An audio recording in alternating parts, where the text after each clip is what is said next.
বলেন please please পরিচয় দিয়ে বলেন সবাই চুপ থাকেন ভাই প্লিজ আমি আলম মোহাম্মদ রওশন, আমি PhD student, Islamic university Malaysia, computer সায়েন্সে। পাশাপাশি আমি এখানে আসছি আসলে স্টুডেন্ট হিসেবে না, জাতীয় নাগরিক পার্টির প্রতিনিধি হিসাবে। তো আমি স্যারের কথায় কয়েকটা নোট করছি, সেটা হলো যে 5 লাখ চাকরিজীবী ভোট দিতে পারেন না। এটা হলো, আপনারা জানেন যে নাগরিক অধিকার ভোট, কিন্তু তারা দিতে পারেন না। আগে আসলে ব্যবস্থা করা হয়নি, কিংবা অনেকে আগ্রহ নাই। আর গত 17 বছর আমরা জানি যে ফিজিক্যাল ভোট দেওয়ারই রাইট ছিল না, পাশাপাশি আমরা আসলে আগ্রহ হারিয়ে ফেলেছিলাম। তো এখন মালয়েশিয়া প্রবাসী সহ সারা পৃথিবীতে আমরা প্রবাসীদের ভোটের উদ্যোগ নেওয়ার জন্য জাতীয় নির্বাচন কমিশনকে ধন্যবাদ। পাশাপাশি আমি এটা বলতে চাই, আপনারা যে পোস্টাল ভোটের ব্যবস্থা করেছেন, আপনি বলেছেন 23 দিন থেকে 25 দিন সময় লাগবে। এটা তো অনেক বড় সময়।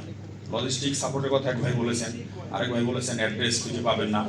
এটাই বাস্তবতা। কিন্তু আমি বলতে চাই, টেকনোলজির যুগে আমরা ইমেল করে অ্যাপসের মাধ্যমে হাজার হাজার টাকা এদিক থেকে ওদিক ট্রান্সফার করছি।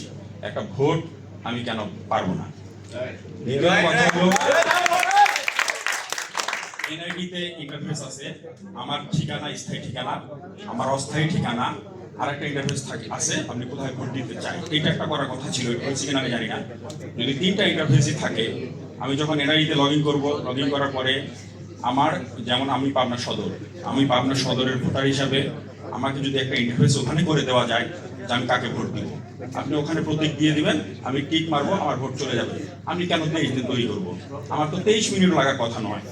ঠিক, আমি এটা বলতে চাচ্ছি যে আমার যেহেতু টেকনোলজির যুগ, অনলাইনের যুগ, আমি কেন এটা পারবো না? এটা হলো আমার কথা।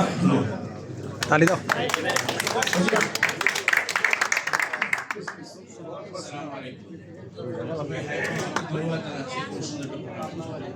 আমি মুবাশির হোসেন, এখানে টেলিকম কোম্পানিতে জব করি। বাংলাদেশে আমরা যখন দেখি এইচএসসি বা এসএসসি পরীক্ষার রেজাল্ট আসে, দেখা যায় যে সবাই কিন্তু অনলাইনে রেজাল্টটা